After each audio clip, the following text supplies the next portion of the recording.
I didn't realize I lost myself until I finally got out of that marriage and didn't even know who I was anymore. Not sad, not angry, just empty. At this point in my life, being over 50, I thought I knew exactly who I was. That's what made it worse. You know, that relationship changed me in ways that I didn't even see at the time. I didn't walk into it like that. It happened slow. Nothing obvious at first. No big moment where you say this is where it all went wrong. It was smaller than that, quieter than that. And that's why I missed it. I'd be out at the grocery store or gas station, anywhere, it didn't matter. And I'd feel it creeping in. Like something in me was counting time. Like I stayed out too long, or even if I had just gotten there. And I'd start rushing, not running, but moving as fast as I possibly could with a feeling of dread. Thinking about, getting back before anything even happened. Back then, I didn't question it. I just moved faster. Grab what I need, skip what I didn't, get in, get out. And it didn't stop there. Things like barbecues or get togethers, even just being invited somewhere. I'd already made the decision before they even finished asking. I'd hear it, and in my head, I was already saying no, making up a reason, figuring out how to get out of it. Not because I didn't want to go, but because I couldn't picture myself there feeling normal. Standing around people, trying to be present, while part of me was somewhere else, entirely somewhere else. And being there alone made it worse because now there's nothing to hide behind.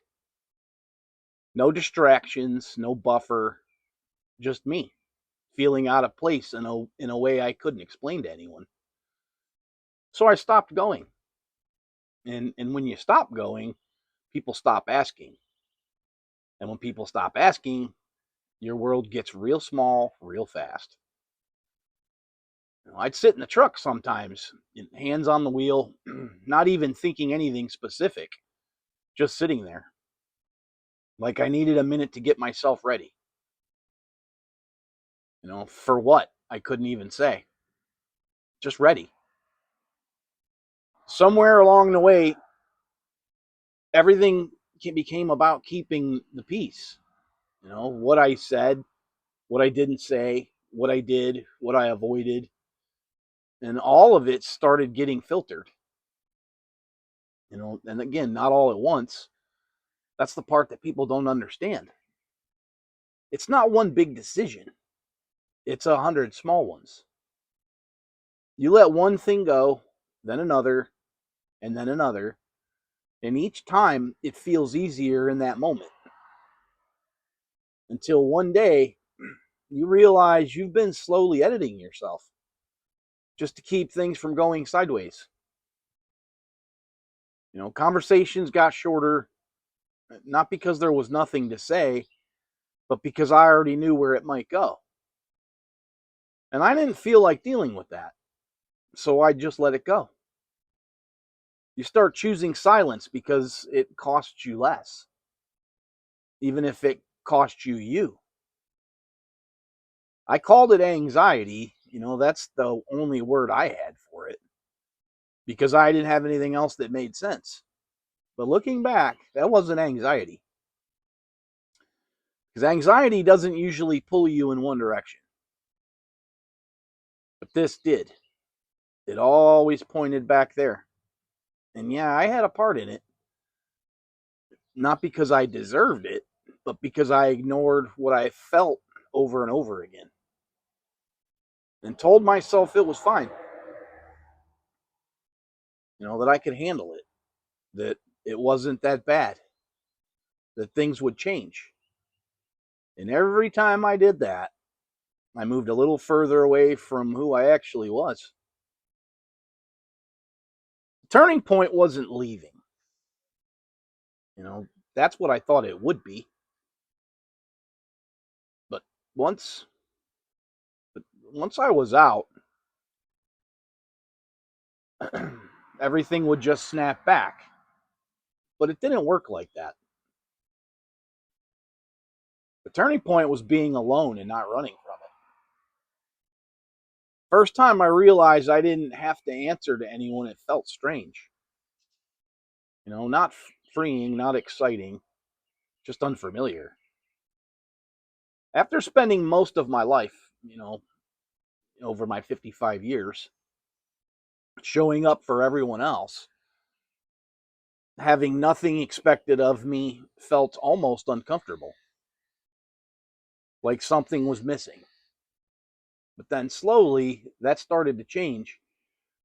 I could sit somewhere and not feel like I needed to be somewhere else. No clock running in my head, no pressure, just there. And that was new. I started noticing things again, not big things, just small things. Where I was, what was around me, just being present in the moment without feeling like I had to leave it. I even tried dating again, not bitter, not angry, just open. And I've done those videos. And but I went into it with a completely different mindset, but something about it just didn't feel right.